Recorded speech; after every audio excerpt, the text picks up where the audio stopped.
Hey everyone, so today I'm going to be doing my 2000 round update for this Century Arms VSKA. If you want to see a little bit more in depth about the features and everything of this rifle, go ahead and check out my 1000 round video. That video I took a lot more time to just cover the rifle as a whole. In this one I'm going to try to just recap my last 1000 rounds and try to keep it a little bit more straightforward and hopefully to the point, but we'll see. I actually got this thing to 2000 rounds yesterday. I was gonna try to film out at the range, but for a couple of reasons, didn't really work out. And what that allowed me to do was get this thing nice and clean and take some pictures and get familiar with what this thing looks internally before giving you this update, which I think will work out for the best. So I guess really quick, first thing I'm gonna talk about during this 1000 rounds is probably the only thing I've changed on this rifle, and that is added this muzzle brake. Now this was sent to me by Century Arms as well. They heard my critiques of the recoil impulse of this rifle and sent me out this new muzzle brake that they're working on.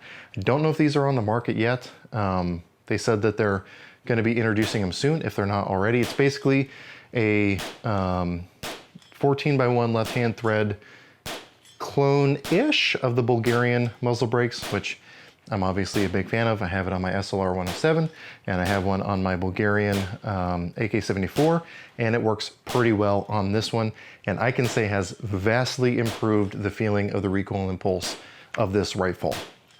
Obviously it's still 7.62x39, so it's going to have more recoil than say an AR or an AK-74, but it is far more linear in that recoil impulse, and it's not trying to kick off my hearing protection every time I pull the trigger. In fact, predominantly I've been shooting with in-ear hearing protection from Safariland, just because I'm working on testing that stuff out and it's really hot out and I don't like wearing over-ear stuff when it's hot. So I've been using that stuff anyway, but yesterday I actually wore the over-ear stuff just so that I could get a feel for how much this actually improved that with the stock trying to kick my ears off. And it completely alleviated that issue and has made this much more pleasant to shoot. As far as interesting things that have happened during this 1000 rounds, there wasn't much. It was a pretty boring 1000 rounds. I did have one malfunction, and that was with one of my Comblock mags. I'll hopefully be rolling in the footage right now. Basically, it was a failure to feed. I don't know if it was magazine related. I don't know exactly what the cause is. It's really hard to tell. I couldn't reproduce it even using that same mag later, but I did have a failure to feed. Once I took pressure off the round by gently pulling back on the bolt a little bit, the round kicked up where it needed to, and then I was able to chamber that round and it fired just fine. Side note, the entire 1000 rounds that I shot this time around was the Red Army Standard, 124 grain, I think it's a hollow point, and 100% function of the rounds themselves. No issues directly ammo related, which I wish I could say today. Side note to the side note, I took one of my brothers out shooting today. He doesn't really do that much, so I gave him a nice little sampling platter of different firearms out there, and we were shooting my Arsenal AK-47, and we were shooting wolf ammo, and I had a failure to fire on one of those rounds, rechambered it.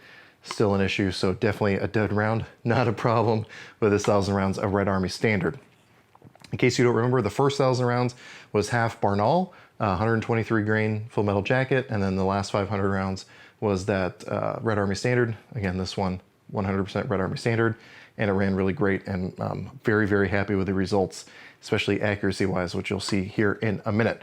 So other than that one malfunction, really not much to talk about with this 1000 rounds. I did try to do a little bit more drill style shooting, I guess, instead of just pounding a piece of steel at 100 yards, try to do a little bit more active and dynamic shooting, just to keep it interesting for myself, and this thing handled itself very well. Obviously, it still lacks some of those features that I really look for a lot of times, which is being able to mount an optic here in the rear.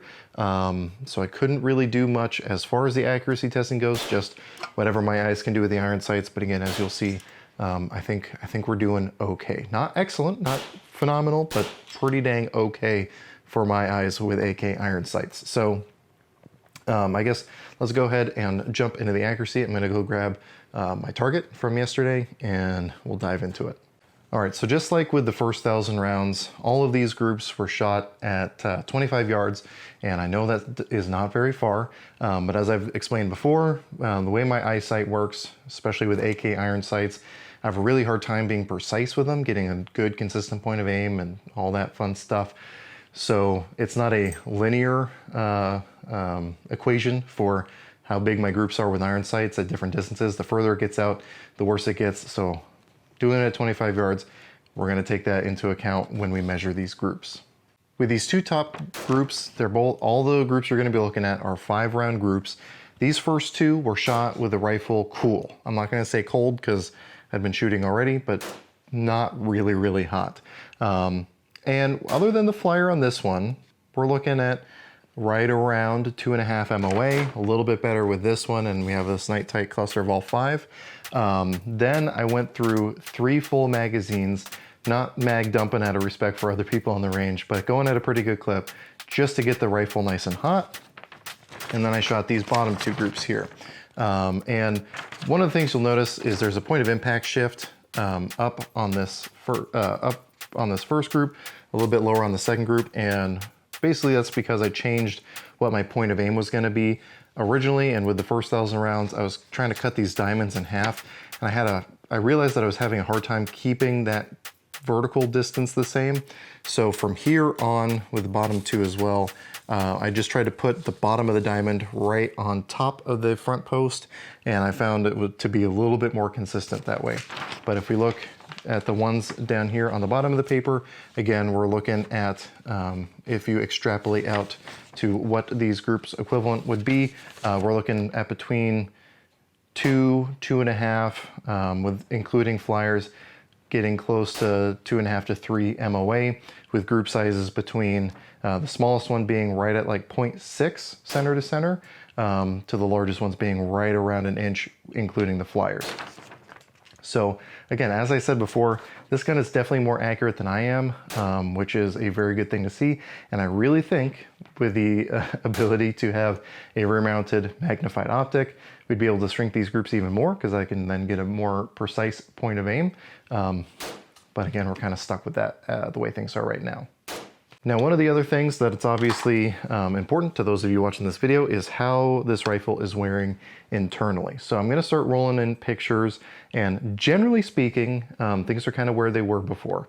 Really nothing too crazy to worry about. No, nothing really jumping out at me. The tail of the bolt carrier is looking great. A lot of the rails are looking great. The locking lugs are looking really good. But there's still the significant peening effect on the front and rear of the bolt carrier, where it's slamming into the rear trunnion and then slamming back forward into the front trunnion, which to me is an example of excessive bolt velocity. And after talking with some people who are very knowledgeable, a lot of them think that it has to do with the lightened bolt carrier group. Well, specifically the bolt carrier itself has the lightning cuts reminiscent of some of the other Century American-made rifles. And that reduced bolt weight adds to increased bolt velocity. So that bolt is slamming really hard into the rear trunnion and then slamming very hard in the front trunnion just because it's moving at a much higher velocity. So there's still that peening effect going on, and there is a little bit, I don't want to necessarily call it deformation, but that is kind of what it looks like. I can't really get in there with anything to see it too clearly, so I'm going to be blowing up the pictures that I took to hopefully get a better look at it, so you'll probably have a better idea of what it's doing than I can. But on the right side of that front trunnion, where that bolt locks in on the right side there, that little shoulder, I can definitely, it's not cracking or anything crazy like that, but it is moving material enough for me to be able to kind of feel it with my fingernail. Again, I don't see any cracking or anything like that, but it is starting to move that out of the way. Again, we're at 2,000 rounds, so you know, maybe that's pretty standard. What I want to do is look at my Arsenal SLR 107, which has probably just over 4,000 rounds through it, and see how it compares to that. It's not immediately concerning to me yet, but it's just something I'm definitely going to keep my eye on. But other than that, everything's wearing very, very well. I'm not seeing the issues with that firing pin retaining pin like on my PSA, and the tail of the bolt carrier is looking really good, and everything else internally is looking really good. Considering I'm going 1,000 rounds without cleaning it, it was filthy, but once I got everything cleaned up, again, there was nothing immediately worrying. The other thing you guys are probably going to care about is how it does with a no-go gauge. So I've already tested this, but I'll go ahead and do it again here on camera. I'm going to get this rifle ready, and then I'll show you how it does.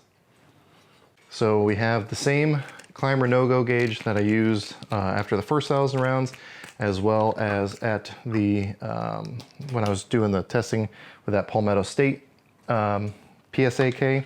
So testing the same way, removing the recoil spring.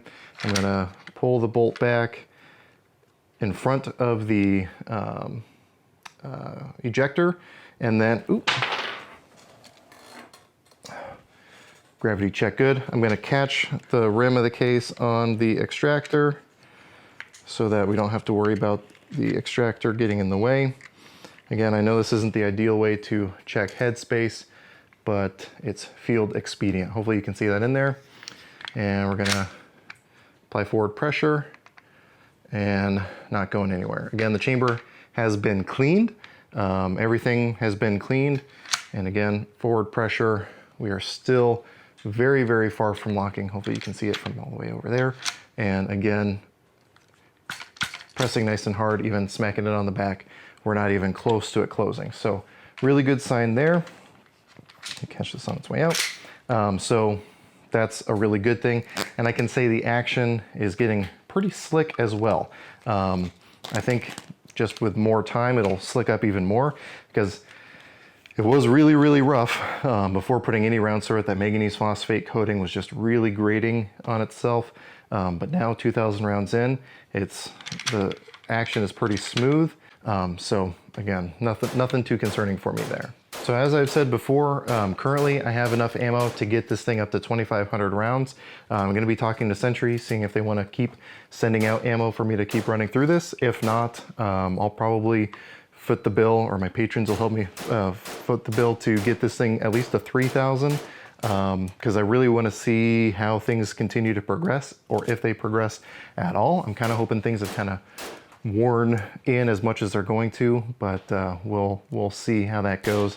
Again, nothing too concerning, just some things I'm going to keep my eye on as things progress. Obviously, if you saw, as Rob Ski says, if you see something, say something. If anything jumps out at you in those pictures that I rolled in front, please let me know. And if there's something you want a better picture of, let me know, and either I'll post it to either my Facebook or Instagram once I get a better picture, or I'll make sure I get a better shot of it for the 3,000 round update video. But yeah, again, I'm really happy with how this thing is doing. This brake made all the difference in the world. When I continue to test that VSKA, I'll probably put this brake on that, because you know that one was even worse. I could not even finish the first 1,000 rounds without putting a flash hider on that one. So this one will probably just travel around to all the test rifles. So if you guys have any questions, comments, or concerns, go ahead and throw those in the comment section down below. I'll try to get back to you as quick as I can. I wanted to say thanks to my patrons over on Patreon for helping make videos like this one possible, helping me to justify the time to go out to the range to make videos like this one happen. Because of that, I post all my content over there early. We also do some exclusive content as this thing progressed through its round counts. I was giving periodic updates every range trip, letting people know what kind of testing I was doing, what kind of issues, if any, I was running into, so they saw them malfunction, the one malfunction I had in this 1,000 rounds first. So yeah, if anything like that sounds interesting to you, feel free to check that out. Again, thanks to Century Arms for providing not only the rifle for testing, but the ammo for testing as well. I know there are the people who have their issues with that, and yet it seems to be kind of a confirmation bias thing, because when I said good things about Henry rifles, when they sent me one, that was a-okay. But for whatever reason, when Century Arms sends a rifle to someone, all of a sudden that's suspect. So again, you can do with that information what you will, but I'm trying to do my best to impart this knowledge to the best of my ability as impartially as I can. So anyway, if you guys, again, have any questions, comments, or concerns, throw those down below or send them to me over on Instagram or Facebook or Patreon or any of those other places, and I'll do my best to get back to you. So anyway, with all that said, as always, I hope you got something out of this video, and I really appreciate you watching.